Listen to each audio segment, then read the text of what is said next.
Picture अभी बाकी है, पहले तो उसको सुनना पड़ेगा। ये जो रैली देख रहा है ये है, यह रिहर्सल टेलर है, और जो पिक्चर जब भी दिखाएंगे ना रात की नींद हराम हो जाए। টাকা খেকো অসভ্য বর্বর আজকে সরকারকে সমর্থন করলে নাকি ঈমান থাকবে না? ভণ্ড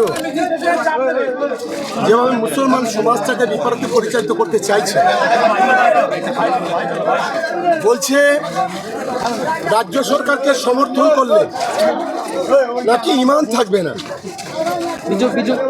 এই যে ভণ্ডামি, এই যে নোংরামি, এই ঘটনার প্রতিবাদে মূলত আজকের আমাদের মিছিল, এবং বিশেষ করে বিজেপি দালালি করে বাংলার সংখ্যালঘু মুসলমানকে বিপদে পরিচালিত করা, বিজেপি দালালি করে আজ বলা হচ্ছে রাজ্য সরকারকে কেউ যদি সমর্থন করে, সে ইমাম হোক, সে আলেম হোক, সে পীরজাদা হোক, সে ইমাম সাহেব হোক, সে মৌলবী হোক, তাদের ঈমান থাকবে না। এই বিজেপির দালালকে আগামী দিনে বাংলার মাটিতে দাঁড়িয়ে উচিত শিক্ষা দেওয়া উচিত বলে আমি মনে করি। যে মমতা বন্দ্যোপাধ্যায় আজকের বাংলাকে সাম্প্রদায়িক সম্প্রীতি অক্ষুণ্ণ রেখেছে, বিজেপির বিরুদ্ধে সবচেয়ে বড় লড়াই যদি করে থাকে মমতা বন্দ্যোপাধ্যায়, অভিষেক বন্দ্যোপাধ্যায়,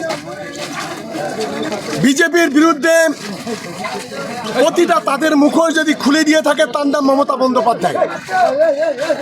গোটা দেশে আজকের বিজেপির বিরুদ্ধে যদি মুখ থাকে তার নাম মমতা বন্দ্যোপাধ্যায়, তার নাম অভিষেক বন্দ্যোপাধ্যায়।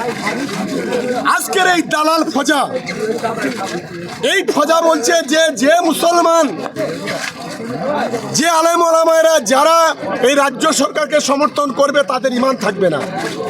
তারই প্রতিবাদে আজকের 50,000-এরও বেশি মানুষ, ছাত্র যুবরা আজকের ক্যানিং পূর্বের রাস্তায় নেমেছে। আগামী দিনে এই লড়াইকে আমরা তীব্র থেকে তীব্রতর করব। এর পরের মিছিল আমাদের ভাঙড়ে অনুষ্ঠিত হবে, কারণ এই যে বিজেপির দালাল শয়তান, বিজেপির টাকা খেকো অসভ্য বর্বর আজকে যেভাবে গোটা বাংলা জুড়ে মুসলমান সমাজকে ধ্বংস করে দিচ্ছে, বিজেপির কাছে বিক্রি করে দিচ্ছে আমাদের সম্প্রদায়কে, ইসলামের নাম করে আজকের এই অপদার্থ যেভাবে কথা বলছে আমাদের, তার বিরুদ্ধে তৃণমূল কংগ্রেস যুব ছাত্র যুবরা আজকে রাস্তায় নেমেছে। বিজেতা তোহা সিদ্দিকী তিনি আজকে দাবি করলেন যে ভাঙড়ের বুকে পচা মালের কথা বলো না, পচা মাল, পচা পচা, ওইসব সম্পর্কে কোনো নো কমেন্টস।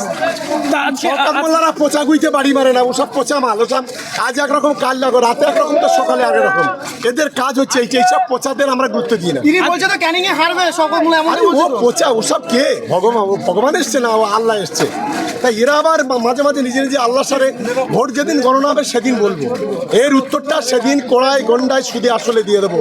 নাম হচ্ছে শওকত মোল্লা, এটা ওকে মনে রাখা উচিত। ওরকম ভণ্ড দু তিনটি আমার পিছনে গোঁজা থাকে, ওসব বলে লাভ। আজকে শুধু যুবদের নিয়ে আন্দোলন করছেন না আরো? আজকে শুধু ছাত্র যুবরা ক্যানিং পূর্ব বিধানসভা, তৃণমূল যুব কংগ্রেস, আমার পাশের ব্লকের যুব সভাপতিরা আছে, তারাই মূলত আজকে রাস্তায় নেমেছে।